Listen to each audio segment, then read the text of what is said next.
I feel the need for speed.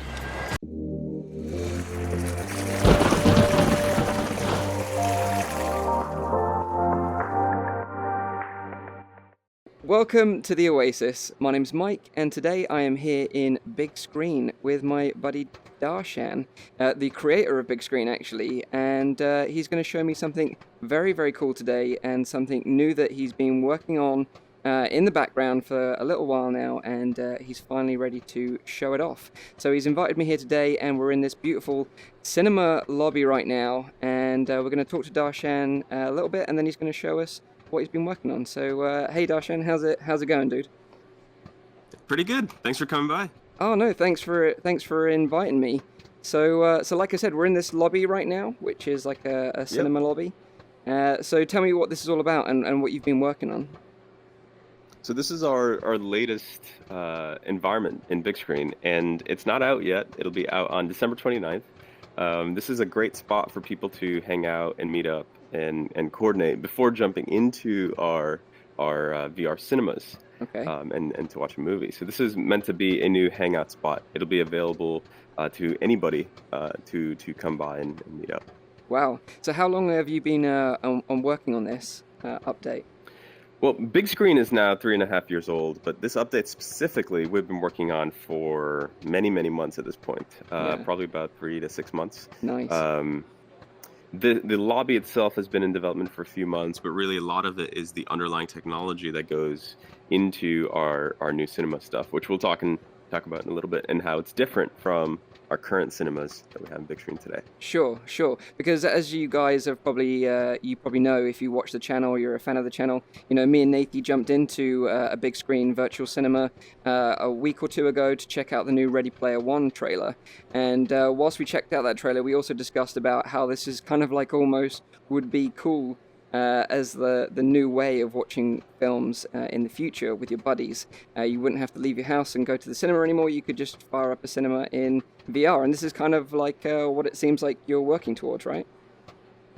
Yeah, exactly. We launched Bigscreen publicly on Oculus and Steam about 1.5 2 years ago. Yeah. And over the past 2 years, one of the most interesting things is to see that the most popular activity in Bigscreen. So at any point in time, there's a couple hundred people using Bigscreen. Wow. And a lot of them use it either by themselves or privately, and some of them use it publicly. But across everybody, the most popular activity is to watch videos like with your friends, by far, whether it's YouTube or Netflix or whatever it might be, Blu-ray disc. Like it's watching video content. It's co-watching things together. Yeah. And this new update is really about working with movie studios to take that to the next level, to make that much more feasible, much easier to bring in 3D movies. There's so much stuff to talk about there. Wow. Because like it's interesting, you know, you've obviously had a lot of discussions with movie studios in the background. Like that must have been was it difficult to broach that with them? Because you know, I've met people from Warner Brothers, right, who are very receptive about VR. You know, they're making their own VR applications and promotions for their movies, right? So they're kind of like very at the very front end of it. But were some movie studios a bit skeptical about this sort of technology, or were they fairly receptive? Very receptive. In fact, very excited to work on things like this, because this is pushing the bounds of what the next kind of iteration on cinema watching is going to be like. Like, what is the new movie theater? How are people going to consume movies in the future? And VR itself is a pretty exciting medium. And we have a bigger business behind the scenes where we are going after movie studios, and it's not only the public-facing product that you might see on Reddit. So we've been working for over a year now to secure these business deals, and that certainly doesn't take a weekend type thing. It takes a long time to give a lot of demos, have a lot of meetings, and secure these customers. But it's really exciting. They've been pretty much every time we go in, we give a demo of Bigscreen. We show them the cinemas, we show them the lobby, we show them what we can do. Yeah. And we show them our numbers as well, where at this point we're one of the most popular VR applications by far. Yeah. And power users will be spending 20, 30, 40 hours a week using the app, which is, Wow, from a like kind of numbers perspective, is among the highest and that blows people away because most people think that VR is just like a gaming thing where you're jumping up around and shooting things, which that's really fun. But as a gamer, that is fun. But that's not the type of thing that goes really mainstream, right? That's not going to attract the movie studios. Right. So when we go to studios and we show them something that's really up their alley, right? They understand cinemas. They understand what it's like to watch movies with other people. And they have all this content laying around, right? They've got movies that were made decades ago, years ago. They're sitting there. Right. And we can now do something with them in a completely new manner, in a completely novel way. We can create new experiences. But it requires us to kind of bring everybody together, bring our users together, create something that they want, and find ways to work with the studios. But it's been such a fantastic ride to work with the studios. It's been surprisingly easy. Yeah. Just because I think everybody's just really well aligned. Like what we're doing is something that the studios want, and what we're doing is something that like people want. Sure. Like, you want this, I want this, and yeah, it's just this really nice trifecta. Nice. That sounds incredible. And you say you kind of the idea of this kind of spurned from what the activity was on big screen as a platform, right? So like you say, a lot of people were spending time watching video, and then you were like, well, this is the obvious choice then to move it forward further into the future and do something like this. No, that's well, really, there's a really couple more things that we saw there. 3D movies in big screen were really compelling. So a couple years ago, we tried our first 3D movie in big screen and it just blew us away. Right. And we saw that people over the past 2 years were also doing that, where they would watch 3D movies on YouTube or something, or like YouTube clips, or they would buy like a 3D Blu-ray and like encode it and like change how it's done just to get it to work in like a special app, and then eventually, after this long process, it works in big screen.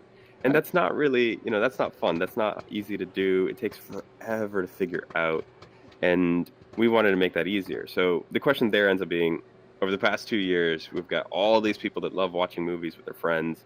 It's hard to do for some people, easy to do for other people. Like if you're an early adopter and you're super technical, maybe you'll figure it out. But for most people, there's too much work to be done there. Right. 3D movies, even more complicated. How do we do that? So by going and working with movie studios, we can say, let's get this movie. You made it years ago. It's in 3D. It's in a format we can already consume. Here's what we need. And all movie studios have to do is just give us that one movie file of that specific movie in 3D, and we handle the rest. It's done. Wow. So if a movie studio came to us tomorrow and said, we want to host a movie night in big screen the next day, and here's the video file, and here's a couple of trailers, and that's it. We're done. Like we can press one button and we can just go. Wow. So we've built this basically tech platform for us to host movie studios within big screen and bring their entire content libraries, their entire collection of 3D movies into big screen. Wow. And what we announced a few days ago was that on December 29th, we're hosting our kind of debut movie, our very first 3D movie that we're hosting with Paramount Pictures. We are going to be showing Top Gun in 3D. Wow, that's awesome. And this is it's a fantastic movie. It's one of the first times it's going to be shown in 3D. They made a 3D version of Top Gun a few years ago, and it was only shown in, I think, in a few theaters, and you really had to buy the Blu-ray to consume it, to watch it. And now we're bringing that into VR, so there's nothing you have to do. Just put on your VR headset, come into the lobby, jump into one of the showtimes, and boom, like right there, there's a 3D movie playing in VR. So that is incredible, because obviously I knew that a lot of people were watching 2D content, in cinemas and screens and YouTube videos, and like us watching movie trailers. I never knew that you could actually watch a 3D movie or any 3D content in big screen. I never knew that. Yes. Most people don't know that. It's kind of buried. It's one of those like hidden secrets of what can you do with VR, what can you do with big screen. Right. And that's another reason why we actually had the option to show Top Gun in both 2D and 3D. Right. We chose to just show 3D because we really want people to see that it's not a gimmick. It's not like 3D TV. It's not like watching 3D movies in the movie theater, the physical movie theater. There's something about it where it adds a subtle level of immersion without being too gimmicky or distracting. It doesn't cause nausea and headaches, and it's done really well. Yeah, that's super interesting, because I I recently went to see The Last Jedi, right? And I had the option to Yeah. watch it in 2D or in 3D. And I actually chose to watch it in 2D because I find Sure. watching 3D movies in the cinema, like, and at home as well, like when I've had a 3D TV in the past, I don't actually have one anymore. It was just too cumbersome and too much of a pain. But this actually is more exciting for me. Like the idea that I could watch a 3D movie in VR and have a similar sort of experience or even better experience, possibly, you know, Right. then yeah, I'm super excited about that. And it's funny to me that the technology it could be better off on this platform than it was ever on a TV or in a Yeah. cinema in the first place, you know? Yeah, Uh, it almost feels like this is the best way to consume the 3D movies, right. surprisingly. And there's just so much more that we can do in VR since everything is software Hmm. that we aren't constrained by the real world, where the real world has all these kind of physical constraints, geography constraints, where like you and I are living thousands of miles away from each other. It's actually physically impossible for us to go to a movie theater together. Sure. Yeah. And that's the case for many people and the people that they care about. Their friends are across the country, their parents or significant others are not next to them and not easily able to get to the movie theater, Yeah. either because maybe your parents are elderly or maybe your significant other is traveling for work or something like that. And this gets to bring people like back together to a social activity. Like the other thing is this is really relatable. This is what I think can help VR go mainstream. Yeah. I don't think VR will go mainstream with a like VR wave shooter game. Sure. As fun as those can be, Yeah. Yeah. that's not what, you know, the next hundreds of millions of people are going to want to do. Yeah. But everybody, if you say like it's an app that allows you to watch movies with your friends anywhere in the world together, Yeah. like watching movies together with people is a really like understandable use case. Obviously big screen is free, right? And Mhm. you know it's so polished and it works for something that's free. Like you know, I obviously you mentioned you got the funding, but how do you see that going forward? Do you think you can monetize it in a way that it's going to be okay Yep. for everyone, or do you think it's going to be a Yeah, free definitely. platform forever? Well, first of all, Big Screen's always going to be free. Okay. Think of this as something like Skype, where Skype wouldn't work if somebody had to pay money before you could even have a video chat. Like, Sure. but you have to make your money through other ways. Skype makes a lot of their money by selling business software directly to businesses. Similarly, our long-term goal and where I think we'll make the most amount of money in the long run is Yeah. by building software specifically tailored for teams to work and collaborate in here. Right. There's all sorts of meeting tools and things like that we'll be working on. Okay. That being said, we are such a small team. For the first 2 years of Big Screen, it was entirely just me by myself. Wow. Then brought on one guy, brought on a contractor, and then really this year is when we started really properly hiring. So we went from like one full-time dev to 4 or 5 full-time devs and a couple more contractors helping us with art and things like that. So by being such a small team, Yeah. our operational costs are really low, which means that we aren't in a rush to monetize the app.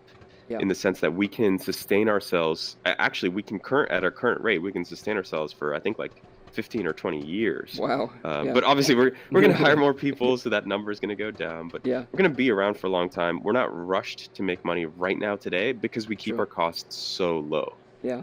But you know, you're here in a movie theater lobby. Yeah, of course. We're talking about the cinemas next, and Yeah. you can immediately start to see how we could make money in a way where everybody's happy, where Sure. like people are getting real value from what Big Screen offers, and selling a product to people that they're already accustomed to paying for, which is movies. So Right. getting a movie ticket to a showtime of a movie. That happens in the real world, and we can do that in the virtual world as well. Yeah. And maybe the prices might be a little bit different. In some cases, maybe the prices will be higher in here because we're doing all sorts of different stuff. And maybe in some cases, the prices are much lower in here Sure. because it's more like a movie rental or a movie ticket Yeah. as opposed to like buying a Blu-ray DVD or something like that. Right. So that's a quick hint at something else as well, which is that we can do things in here that we can't do in the real world. We don't have a lot of that done yet, but in the near future, we want to do things like a director's cut, where you get to sit next to the director. So imagine Oh wow. you Yeah. go into the Big Screen VR cinema, you're watching this movie, with a bunch of your friends, and right next to you is like Steven Spielberg or someone famous, like one of these famous, awesome directors, Yeah. pointing out like parts of their movie, like, oh, right over there is where, X happened, and here's why we did Y, and Yeah. you can, blah, blah, blah. And that is something that you can't do in the real world, right? You and I can't sit next to a famous director. Well, you and I might be able to sit next to a director, but 1,000 people wouldn't be able Sure. to do that Yeah. at the same time. Sure. Because, well, as far as I can tell, we haven't invented cloning yet. So I think in the future, we're going to do more and more of those things that are just not possible in the real world. Things that greatly enhance the VR experience. Sure. That can make this more than just watching a movie in a virtual cinema, just to really push that forward in terms of what is possible in the cinema in the future. Yeah, like having experienced like the Ready Player One trailer just recently, I would love to be in a crowded cinema full of people and Steven Spielberg be there and talking about his movie. That would be the most incredible thing ever, and also the most meta thing. Watching a movie about VR really. in VR would be just the coolest thing ever. Yeah. No, I'm very excited to see what you've got to show us. So yeah, let's go for it. That's a good segue into things. So a couple notes about probably the rest of the environment and how this whole movie night stuff happens. So this is something that we want to do on a weekly basis in 2018. We're building up this entire content lineup. We're working with a bunch of movie studios. We just announced Paramount Pictures, but we'll announce a few more movie studios in 2018. And our goal is to have really awesome video content to be consumed at very specific times, like at very specific show times every single week, so that on a Friday night at 7 p.m. you have a reason to come into Big Screen. On Saturday night at 7 p.m. there's something else to consume at Big Screen, and to do that regularly so that our headsets don't end up in closets, so that we can give like an Oculus Go to a significant other who might not be a gamer, who might not want the VIII and a high-end like GTX 1080 Ti or something much more smaller, much more easier to use for someone else, and have a very quick reason to be like, hey, what are you up to Friday night? Let's hang out. Let's do something in Big Screen. Yeah. And we want to do that at scheduled show times as well. So for the Top Gun event, we're going to have a bunch of different show times, ranging from, I think it starts at like 6 p.m. Eastern and goes through for like a 24-ish hour period. And that's important because it's very different from what Big Screen is today, which is at any point in time, you can just pull up a movie on your computer and you can watch it in VR.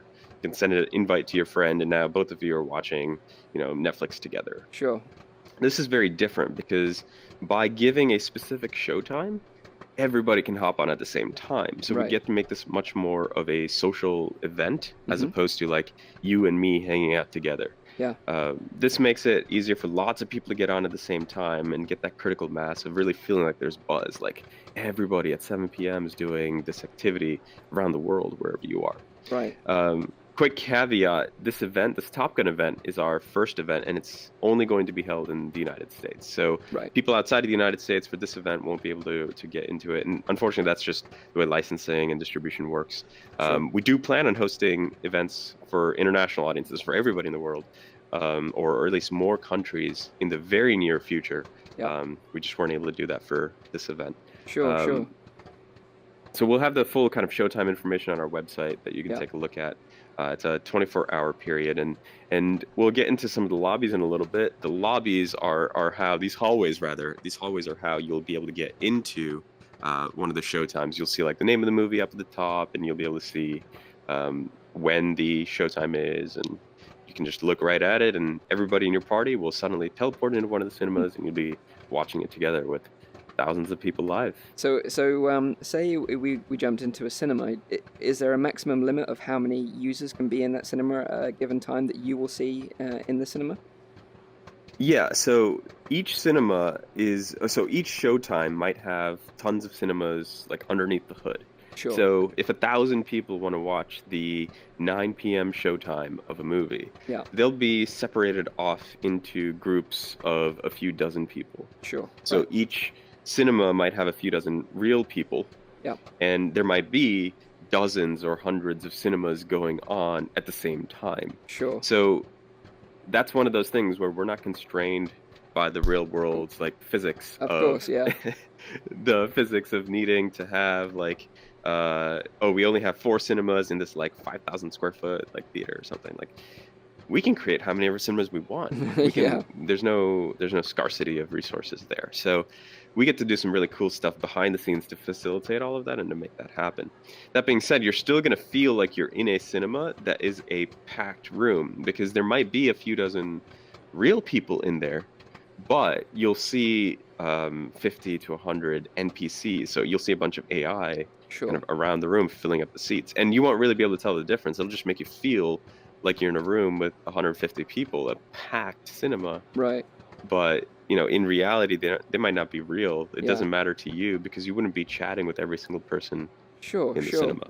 So I've got a question, and I'm sure probably a lot of the viewers are probably going to want to ask this question as well. And that is, how do you deal with the age-old problem of the person that eats their snacks too loud in the cinema, or is over-talking the movie, or is being ignorant and is on their phone or whatever?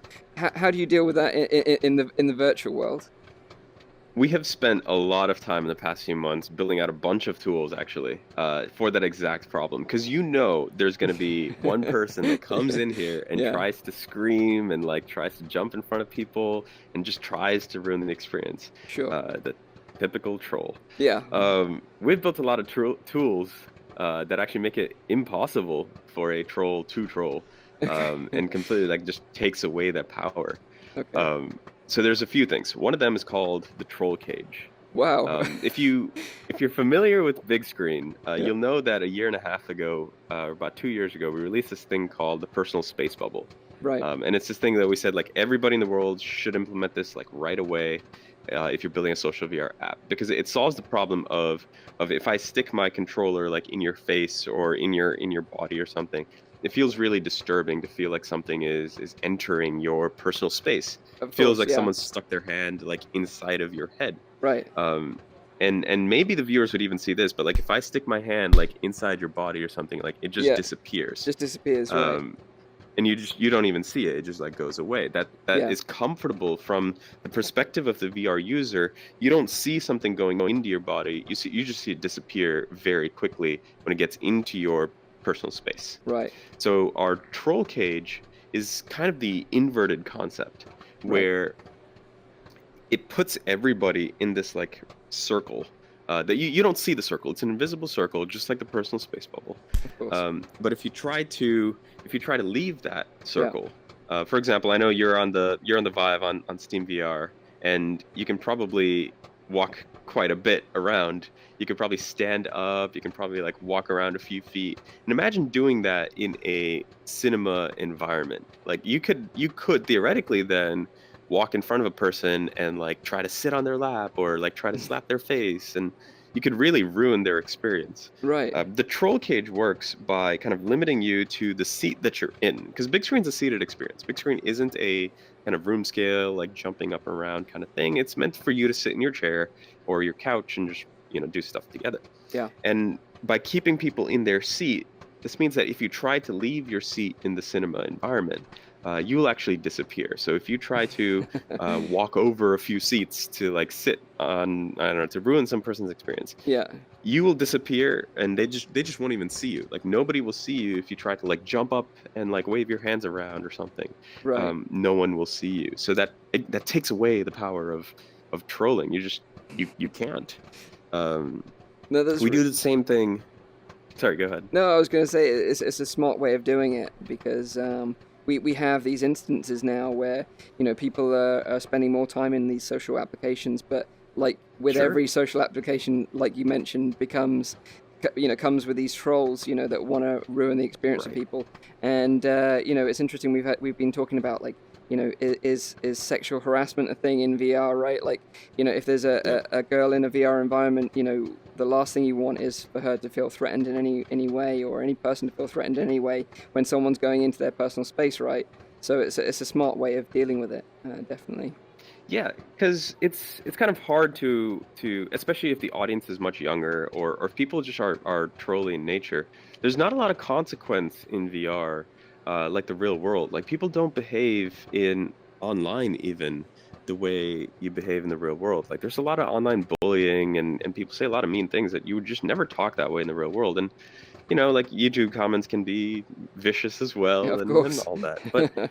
But our approach to that is to just not make it possible to like slap a person and to like make like a person that's trying to watch a movie in a Sure. cinema. Yeah. It's just not possible to like interrupt them. It's like literally impossible. No, that's So that takes away all of that stuff. You're not going to troll if you can't even troll. Like you can be creative and try to troll, but we've been pretty creative and clever to figure out like what possible ways could someone do something, which remove them. yeah. The other way is voice, Right. right? Like we talked a little bit about people like to come into VR apps and just scream in their mics and Yeah. ruin the experience for everybody. And one way that we've combated that is we have in the cinemas, we have this thing called whisper mode. Right. So you can your microphone can literally only whisper to the person sitting right next to you, like the person to your right and to your left. Like Right. nobody else in the cinema can even hear you. Right. So what's the point of screaming and trolling if nobody can even hear you? Yeah. Yeah. Right? Yeah. You'd be trolling yourself at that point. Yeah. So by all means, go ahead and scream, but you're trolling yourself. Those are like some of the efforts we've put in. We put in so many like small things, whether it's admin tools, user protection tools, these troll cages, as we like to call them, Yeah. to help this just be a good experience for everybody. Yeah. Because the only person having fun when a troll comes in is the troll themselves. So we just try to take away that fun, Right. and then they can't. I love ruin it I for love the everybody. fact that you've had the foresight to think of all these things, before it even opens as an actual experience. Right. It's very, very cool indeed. Well, because this is also the first time that big screen's becoming really, well, big for the past 2 years, and really, actually for the history of the company, for 3.5 years, this has always been 4 people in a room is the max. It's always Right. been either you in single player or you and a couple of your friends in like this private room. It's really intimate, it's small, and we have had barely any like trolling issues, like once or twice kind of a thing, like a very rare thing, because there's no big audience. You're not in a room with 50 people, with Sure. 500 people for you to troll. So trolls don't really even come here. Yeah. But our latest update that we just released was called the Big Rooms update. That allows dozens of people to hang out in a room together. Right. And obviously our new cinemas that we're doing with movie studios, those are also going to have dozens of people in a room together. And now that kind of gives a bigger audience. So I think trolls might become more of an issue, which is why we built all these tools Yeah. to prevent that even in the first place. No, it's incredibly smart, definitely. So Yeah. that's a little bit about how our cinemas work and how you join in. A couple of the notes. If you make a party together in the lobby, so just like how I sent you a room code, you Right. joined my room. It's a private room. We have all these different hallways to look down. The admin of the room, the person that created this party, or I guess the party leader, can join the whole party into one of the show times. And then we get to sit right next to each other in the same cinema together. I feel the need for speed. This February, Talk to me, Goose. Top Gun is in IMAX. And for the first time ever, experience the movie that defined a generation in 3D.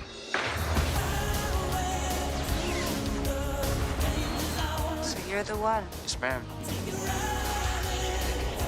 Watch the birdie. Firing. Top Gun in IMAX 3D for 6 days only, February 8th through the 13th. And own it forever on 3D Blu-ray February 19th. Okay, guys, so that is the end of the video, and I hope you guys enjoyed this one. So thanks to Darshan for showing me this latest update for Big Screen. I'm very excited about how the two worlds of cinema and virtual reality are going to collide in the future, and you never know, maybe this will be the future of cinema. I'm very excited to check out Top Gun 3D in virtual reality, but unfortunately right now it's only available for you lucky people in the US. Darshan did say that, it will be coming to Europe, the UK and the rest of Europe very soon, but what I'll do is, for my US buddies, I'll put a link in the description down below so you can find out all the timings for when you can go and check out Top Gun 3D for free with all your buddies in VR in a virtual cinema. So I've heard that it is going to be incredible. So I'm very jealous of you guys that you get to check this one out. If you do go and check it out, please let me know your thoughts in the comments down below. I hope you guys enjoyed this video, and as always guys, I'll see you on the next one. Cheers.